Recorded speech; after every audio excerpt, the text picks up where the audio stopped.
So one of the things that we want to do is recognize where the pivot points are at.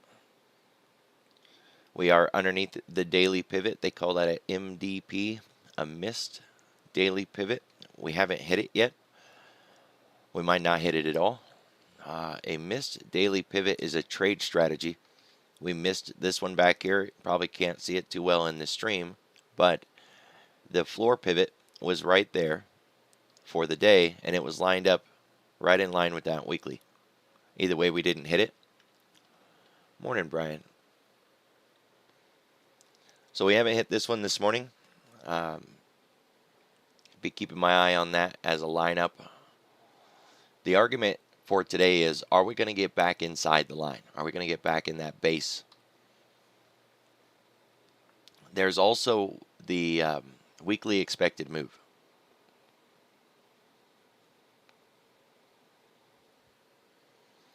So as you can see, we're just crossing through it. There's the weekly expected move low.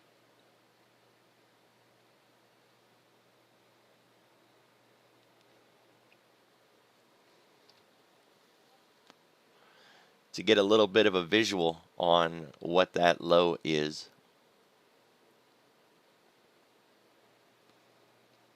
let's come out to this time frame here.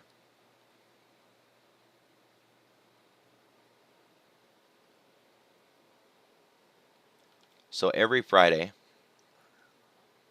we get the weekly expected move level, and that is the level that we had from last Friday, from 826. So we had our weekly expected move high and our weekly expected move low, and we breached outside of that this morning, and we're working to get back inside that line. A couple of things that go with this is that the market closes on that line, on one of these lines, way more than it statistically should. Right? It's a $4,000 product. In 7 days, it could move wherever the heck it wants, and yet statistically, it'll close on one of these lines way more than it ever should. And it's not random, right? And it's not in equities. You can't go put this thing on like Ford and then complain that it doesn't land on the line. There's an average of around 40 million options traded every day. And out of those 40 million options, nearly 1/3 of all options are focused on the S&P 500 in some way, shape, or form. The VIX is the S&P 500. So then you've got SPY, an ETF of the S&P 500, and you got the SPX. You put all those options together, and you're looking at least 1/3. And then there's the old adage that SPY is Apple and Apple is SPY, and that the FANGs are pretty much just the indexes themselves, because the index will do what the FANGs do and vice versa. Now, whether you set the MOT argument aside, the monsters of tech, and you only look at, say, VIX, SPY, and SPX, you're still looking at 1/3. So whatever the S&P does, that's what the market does. And it closes on this line way more than it should. And it's based on what the algorithms are designed to do. They'll go in and they'll trade the basket. And they will hedge against that basket using the ES futures. Futures have a hard delta. They're trying to get back to delta neutral. When we break out of this box a little bit, it's not that bad. If we break out of this box 1 standard deviation, the algorithms will really ramp up. And what they have to do is sell into selling. So the more we fall, the more not delta neutral they are. They have to sell to get to delta neutral. Them selling the ES futures will drive us lower. That drives the entire market lower. That gets us farther away from the box. They have to sell again more to get back to delta neutral. Their selling causes more falling. It's a vicious loop that ends on Friday, because the options trades that are being placed are from Friday to Friday on these levels. They'll straddle or strangle one of these levels. We don't often know which one it's going to be.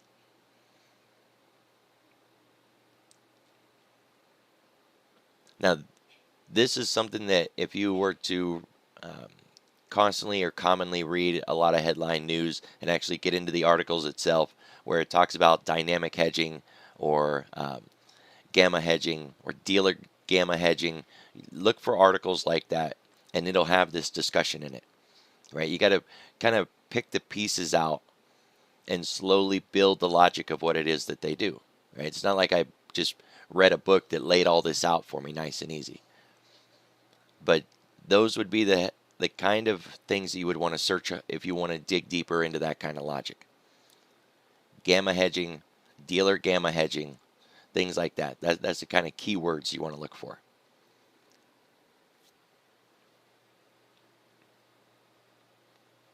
So keep your eye on that expected move today, because if we are starting to get a little too far away from it today, it's going to activate some dynamic hedging, and then the selling is really going to pick up steam. Now, while we're out here, go back to that indicator that I built a while back, asking how far away from the 10-period moving average are we? Right now we're looking at the weekly, and we're not very far away from the weekly at this point, but we're getting near the year-to-date average of how far away from the 10 we get before we tend to pause. What we're really trying to ask here is, have we moved too far, too fast in a small period of time? Not yet, at least not with that 10-week. But there's also the other metric, the 10-day. And I find this one more dynamic, especially for my short duration analysis, right? And the S&P. If I'm looking at Apple or whatever, I'm probably going to use the weekly more often than the daily. But when it comes to the S&P and the NASDAQ, the daily is really closer to the kind of time frame that I trade. So year to date, meaning we started this in January. I don't have the chart set to a 1 year, just from January 3rd. Where's the average turnaround? How far away from the 10 does the S&P usually get before it stops there and turns around and goes back, or it stops there and lets the market catch up with it? It's around 3%, and that's where we're at, near that 3%. We've gone lower this year, farther away from the 10, right? That big sell-off in the end of May and the first week of June. We moved hard and fast in a single direction for an extended period of time, and we got to around 6%. But on the year, that was the worst of it, and we've been averaging around 3%. Well, we're getting into that spot. What this really is showing is that we're not out of line, but we are getting to a spot where we're going to start looking for a pause here, a little bit of consolidation.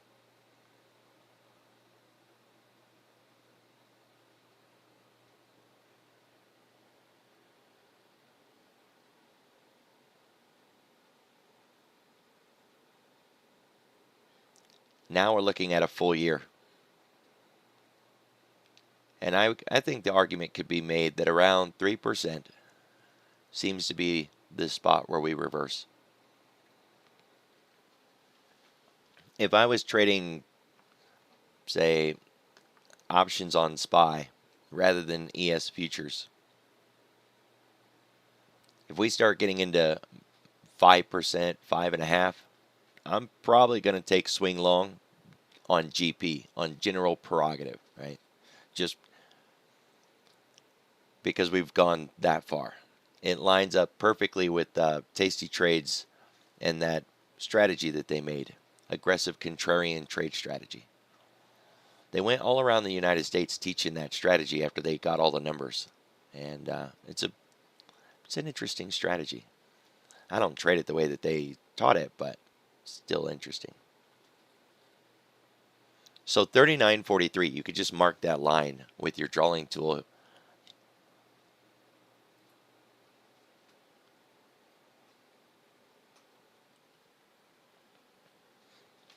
All right, so the argument for today, are we going to get back inside that box, inside of yesterday's price action, or are we going to continue to decline even more? For the decline argument, since we're already outside of yesterday's price, I want to use that quant tool Now, if you're on a broker that doesn't have this, just use your Fibonacci. Add 1.5 and 2.0 to your fibs. We're looking at the Globex low to the Globex high. That's our range, right? If we were to think about that as a box. And as with any technical analysis, you measure the head and shoulders, you measure the wedge, the flag, the box, whatever it is, measure it, and then line out a 50% move and a 100% move. Those would be the measured moves from that box. Now, I happen to already have a fib built into this. So if we are to expand more to the downside, the ADR half is at 39.24. We've got a COG line at 39.11. The roundy at 39 flat. The COG line 39.11 lines up perfectly with my fib line at the 1236. Love it when things overlap like that. Full ADR 38.91, and 100% of the Globex range gets us down to 38.81.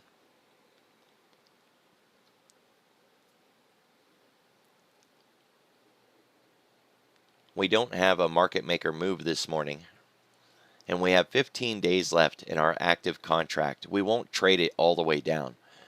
Basically, when you come back from holiday next Tuesday, you're probably going to be in the new series. It might not yet. Maybe it'll be until the end of the week, next week, the 9th, which would mean when we come back on the 12th, we would be done with it. That feels a little too close, so we'll see how it goes. But we're going to be swapping contracts soon, and then we'll be in the December series. So definitely want to keep your eye on the active volume. That's how you'll know it's time to change if you're on, say, Ninja or Trade-of-8 or something like that. The December series will start to have more volume than the active September series. What I used to do when I was newer is I would just watch Thinkorswim because I'm always here anyways. When Thinkorswim decides it's time, it will leave the September series. So what I used to do is if Thinkorswim decided it was good enough to move, I would move. So I would roll my Trade-of-8 contracts on the day that Thinkorswim rolled their contracts. I've had people say, well, I don't use Thinkorswim. All right, well, then just look at the volumes of both, and when the Decembers have more volume than September, go to the December series. Simple enough. So we got our downside targets.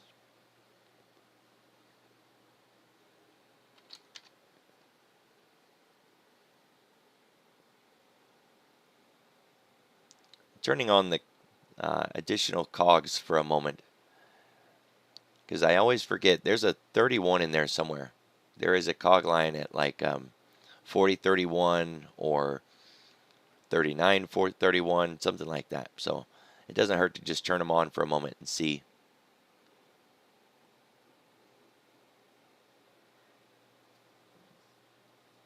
But I don't.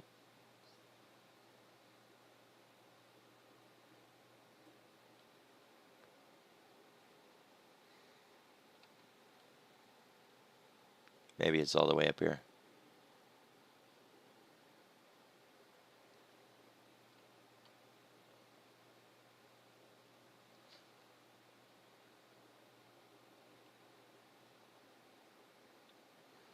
Must be good to go. It's not in that range, so good enough.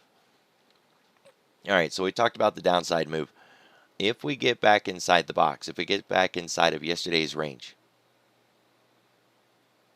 that's a really big range, relatively speaking.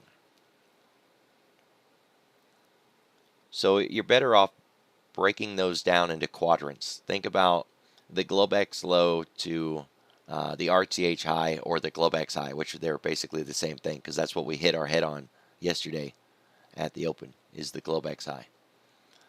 That would be one zone to focus on. And then the next zone would be from that Globex low to the RTH low of yesterday. That would be zone 2.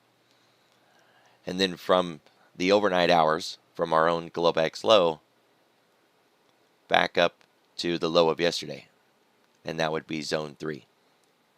That way you're not trying to take a bite out of that entire apple, right, all at once. There's a lot of pivots in the middle of all of that. Morning, Michael. So with all the pivots in the middle of that for signposts and goalposts, each one would just get you lined up for the next one. Like, all right, we got to the low of yesterday. Where are we going next? To the Globex Open. Okay, we got to that. Where are we going next? Daily pivot. And you just keep working your way through each one of those pivot points.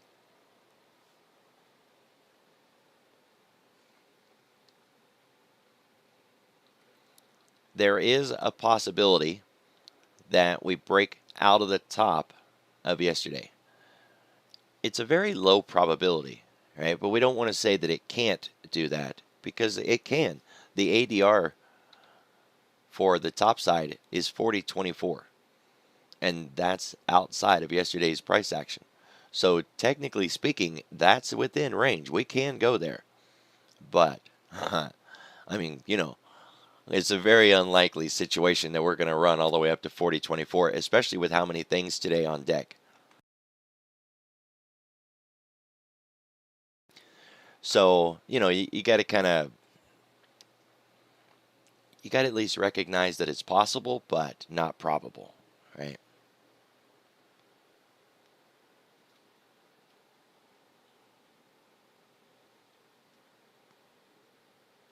The volumes were really light yesterday in the grand scheme of things.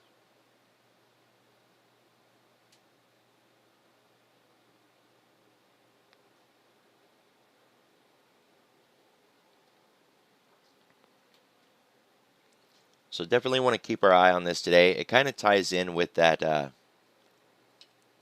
market chameleon that we were talking about a little bit earlier, and those really extreme numbers. Now, it could have been end of month. It could have been something as simple as that. But those are just some pretty big numbers for the average that we've been looking at. If you look at, like the last 5 days. So, I mean, that's really what it comes down to. Those were just some big numbers for the average.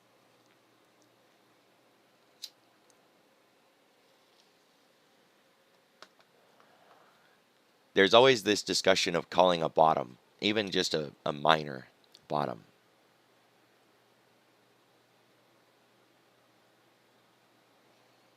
If we're looking for a pivot, either a stabilizing into the holiday weekend or a bump to the upside, which I gotta say, I don't see the rally up before the holiday weekend. Maybe after the holiday weekend. So my base case argument is that we're going to stabilize and hold the line somewhere around that 618 retrace level. Right? So basically somewhere in here. And that's like a gigantic Busby. So with that argument in place, if this is where we're going to start building a low, then we're going to want to be looking for that signal that says we're bottoming here and that we're going to rally back up.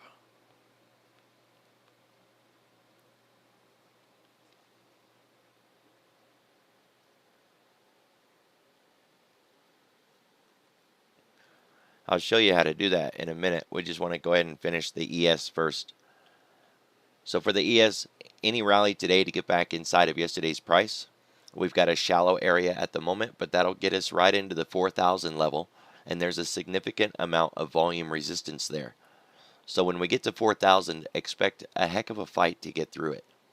Once we do get through, we should be pretty clear to 40.50. Then we're going to start getting back into that trash again. Above 40.50, at maybe 40.75, we start getting into that nice shallow zone. We should move pretty easy back to the point of control. We're not moving that far in it today, right? We're kind of looking ahead. When we're at the bottom of the box, we have every expectation that we're going back to the top of the box. Now we know that it doesn't owe us that, right? We can be at the bottom of the box, break out of the box, fall out of bed, tumble down the stairs. Of course. But that's the base case argument, right? So the shallow areas kind of imply if we can get through 40.75, we'll move through that shallow zone relatively quick and get it to 41.50. So a nice 75-point move. We do have an overhead point of control that's untouched, so a VPOC 39.92. You could carry forward the value area high from yesterday as well. I don't normally carry that one forward because it's the high of yesterday. I already would have a line there. But you do you.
All right.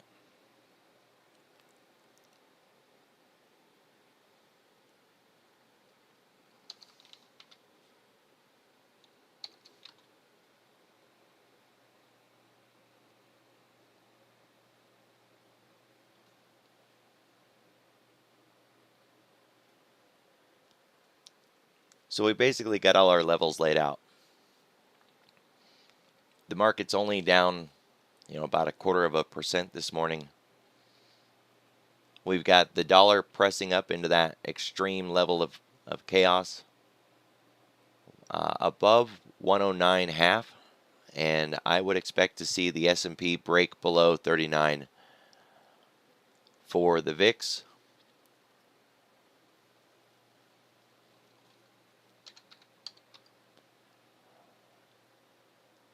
VIX above 28, and I'd expect to see the ES break 39.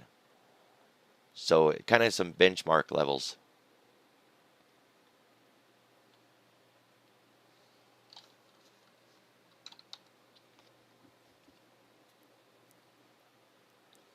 Bonds broke, well, the 30-year broke a significant level at that 135. If we start to see the 30-year get below 130, I think we're going to see some pretty crazy stuff in the market. Somebody was pointing out to me the other day the IRX hit a massive level. If you think about the IRX representing, say, the front end of the yield curve or the front end of the curve at the Fed, right? Interest rates and everything that's going on. You got like the front end, the back end. Use something like IFV for your back end. This would be the front. There's this massive level, this trend line.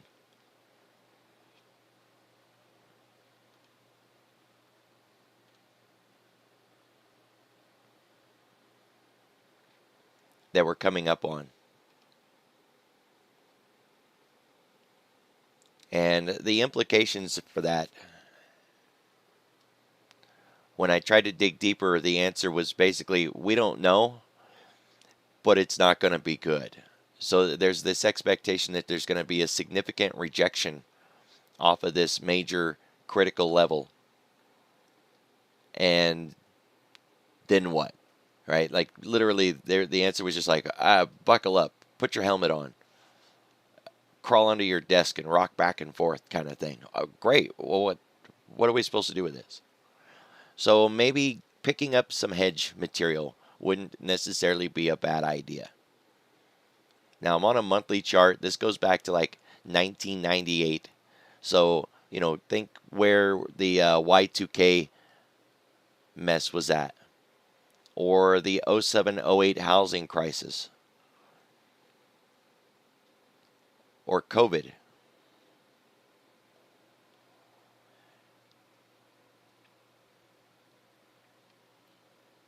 Every one of those is where the Fed cut rates. They can't cut, right? They can't. They have to just keep piling them on, piling them on. And then the levels, the run up into that rejection point. Overlay that thing with something like SPY.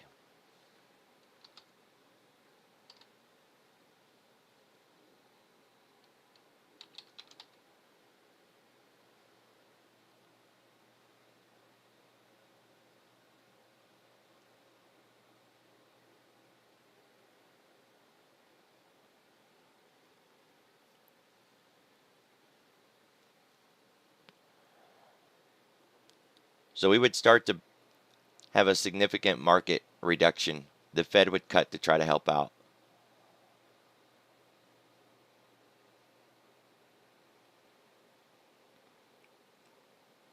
Not this time. Not this time. So they don't know. They don't have an answer. But it's worth pointing out, and it's worth noting, because there's a whole lot of head scratching going on with the what's going to happen when we get to that spot.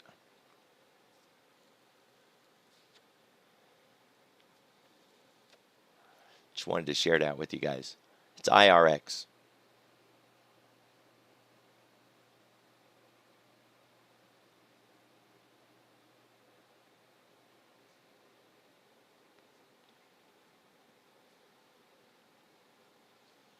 All right, so I talked about calling a bottom.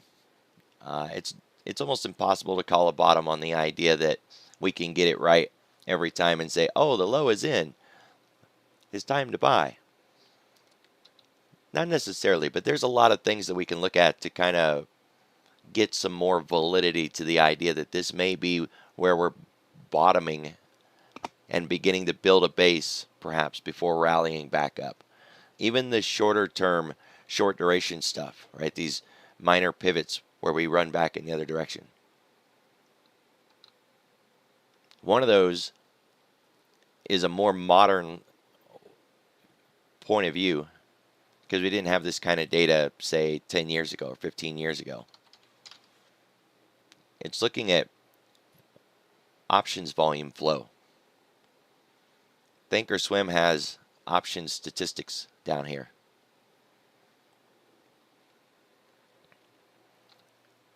They invented this thing called sizzle. It basically just means 5-day average. So stock sizzle is 5-day average share volume. Volatility sizzle is the 5-day volatility average. And then put sizzle's 5-day put volume, call sizzle's 5-day call volume.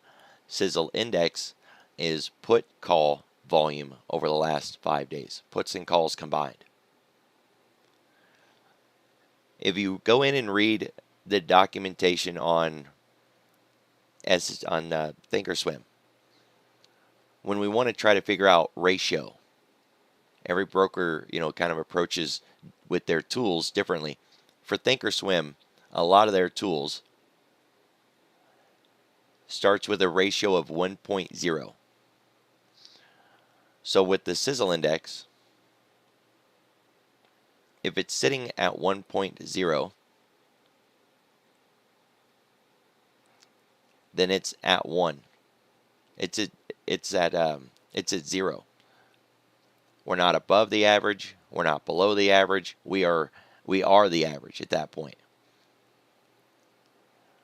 A sizzle index of 2 would say that we're at 100% above the 5-day average. An index of 3 would say that we're 200% above the average, right? You see how it goes. So just subtract one number from what you see. If it's not even to a 1 yet, and we're not at a 1 right there, right? We're below the 5-day average. We're not even yet at our average. When you're calling a bottom or looking to call a bottom or seeing if we're beginning to bottom, we want to see a significant level of call volume coming in, just across the board. Apple and all the monsters, Apple, Amazon, Tesla, Netflix. It can be done really fast on Thinkorswim. You just jump through the numbers and just look at the call indexes. You want to see a significant level, right, above the average. And you'll know it's above the average because the sizzle will be pushing like a 2 or a 3 or a 4. Not one name. You want to see it across the board, all of them.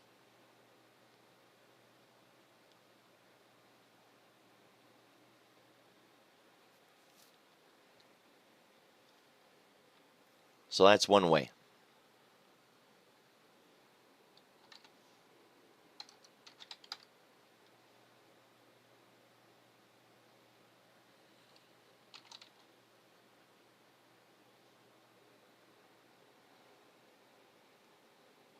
Another one will be when the VIX rolls over on the MACD.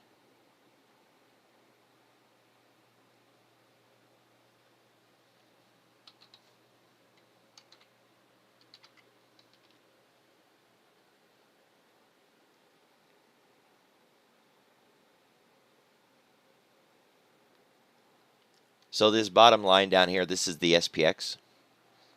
We had that bottoming in June, July.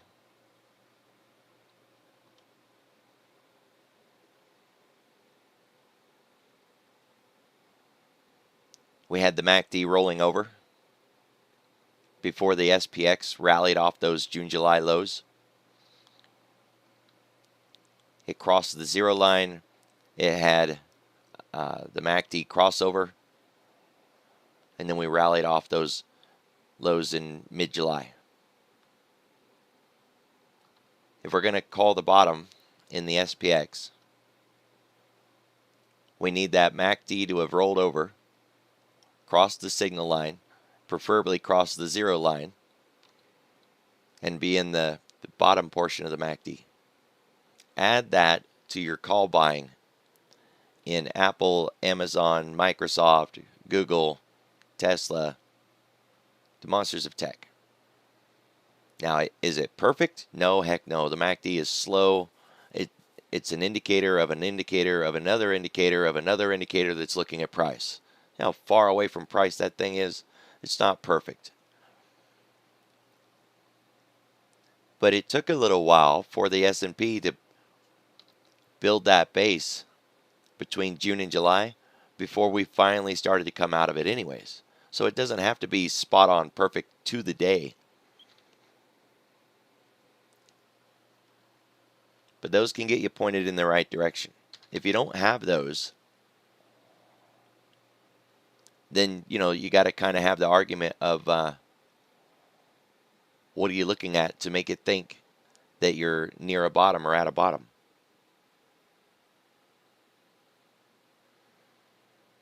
Yeah. The reason I know so much about Thinkorswim is they have a publication. And it's free, thank goodness.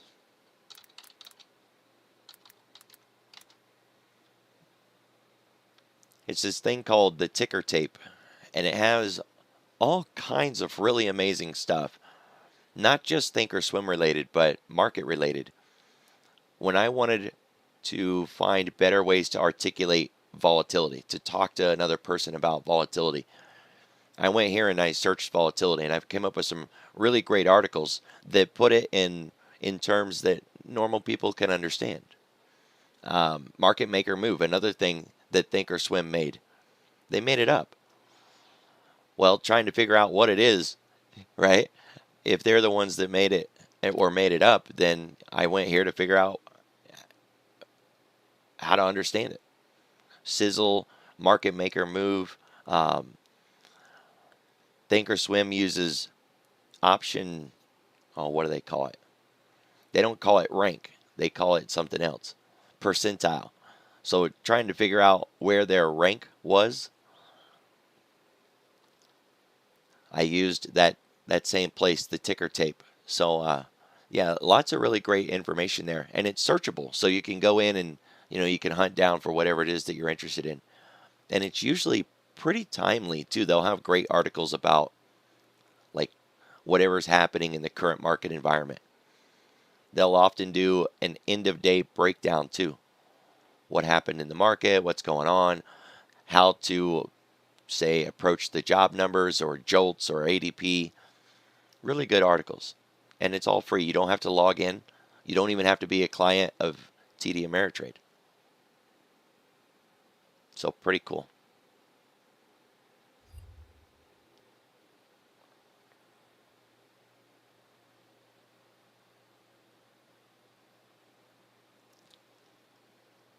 So those are, you're going to want to look for that put call, either put call ratio numbers to change, or just, like if you don't have Thinkorswim, you can usually go to someplace free, like go to bar charts, but don't log in, and just look at the put call ratio on things like Apple, Microsoft, those kind of things. And you're looking for that put call ratio number to change.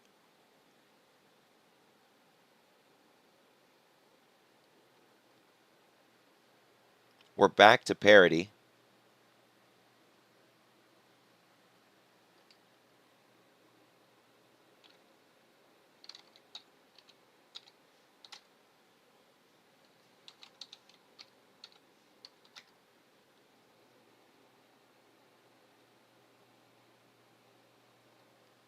Although it's still a struggle.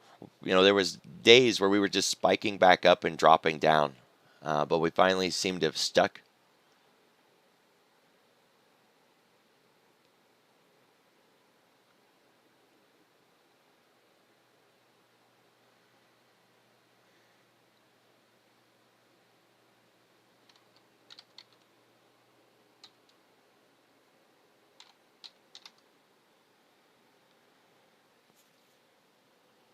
We might get that breakout today in the won, US dollar, Japanese yen.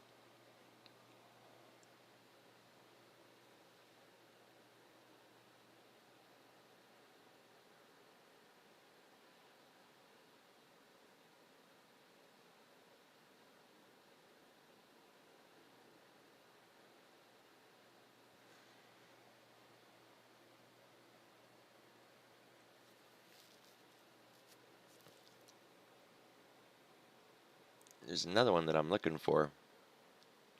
But this little default currency map doesn't have all the pairs. It just has the most common pairs. I'd have to go to stock charts and bring it up, and it's not that bad. Just keep your eye on what's going on out there, especially today.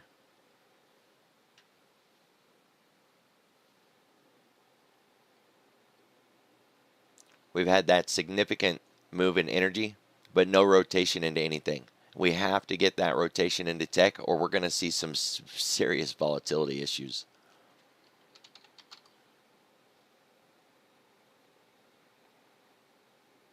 So dollar above 101.5, or excuse me, 109.5.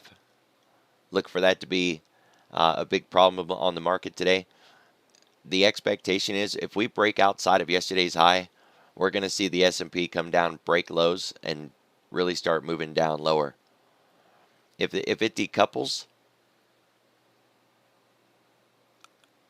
and we've seen that, where the dollar will make a big move and nothing happens. That's a huge warning. So kind of watch for that. Otherwise, we've been having stocks and bonds moving in the same direction. Cats and dogs playing poker.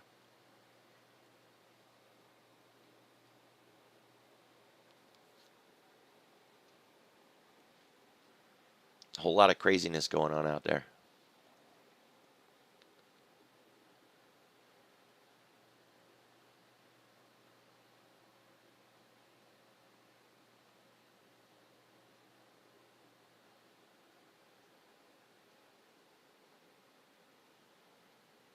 All right, things that are moving around in the pre-market. Yesterday, as we came into the open, it was Chinese tech and communications. Those were the only two sectors yesterday through the morning session that did anything of value.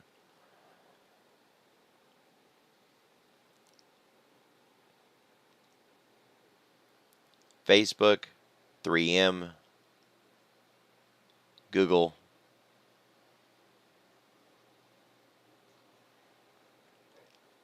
See, if we had put that iron on, it would have been great. That would have been a perfect trade. I hope one of you guys got filled, because I didn't get filled that day. Remember, I had to leave.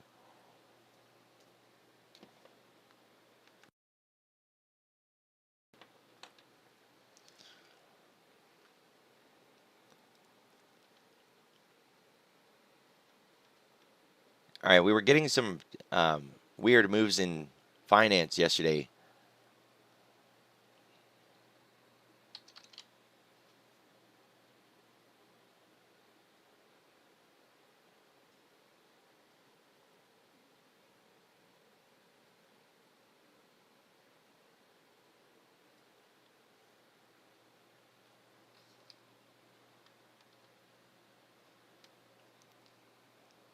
So Citigroup slightly bid, Disney, Philip Morris, Google, but they're not up enough. And on the negative side, I mean, we really don't seem to have any crazy negative. And this is the S&P 100, right? So we could do something like jump over to TradingView, count up how many are down this morning by how much.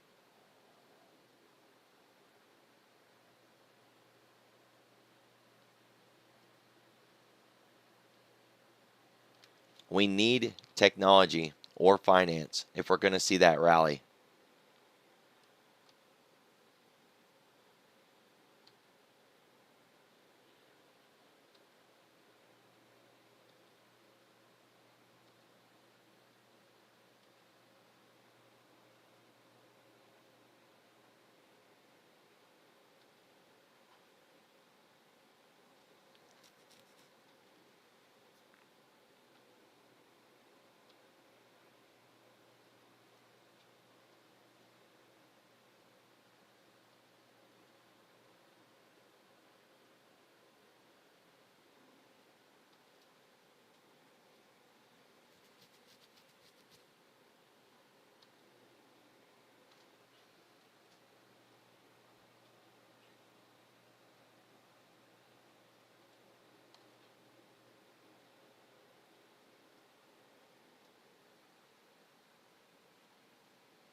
I always forget the pre-market one.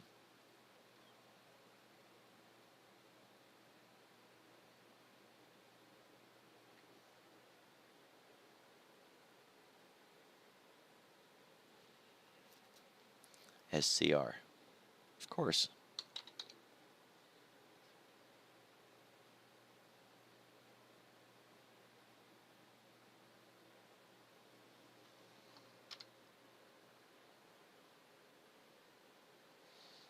All right, these are the most active this morning. I didn't choose, you know, uh, up or down, just active.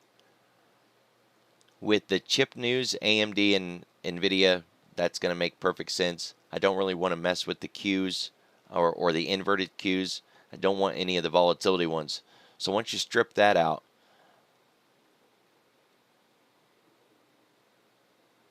not a whole lot left in there.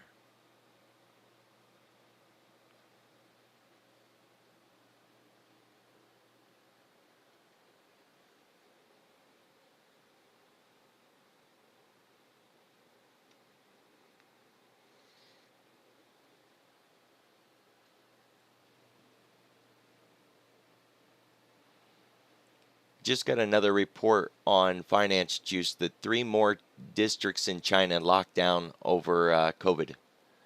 That's really going to whack tech even more today. We're very likely not going to get that rotation into technology, but we've already started the rotation out of energy. So it's likely to get pretty nasty out there today. Buckle up, guys. That's it for me. I'm going to wrap it up. It is my data stream. I'll be in this afternoon. I know it's scheduled for like 1 to 3, but guys, I haven't been able to get that. I keep not hitting it. So it's going to be 2 to 4. I'm going to be reaching out with Lucian, get the schedule changed. We just didn't know. This is the first week of the new schedule, right? And we didn't. I was hoping that 1 to 3 would work. It's not working at all. So we're going to end up doing 2 to 4. But I'll see you guys there.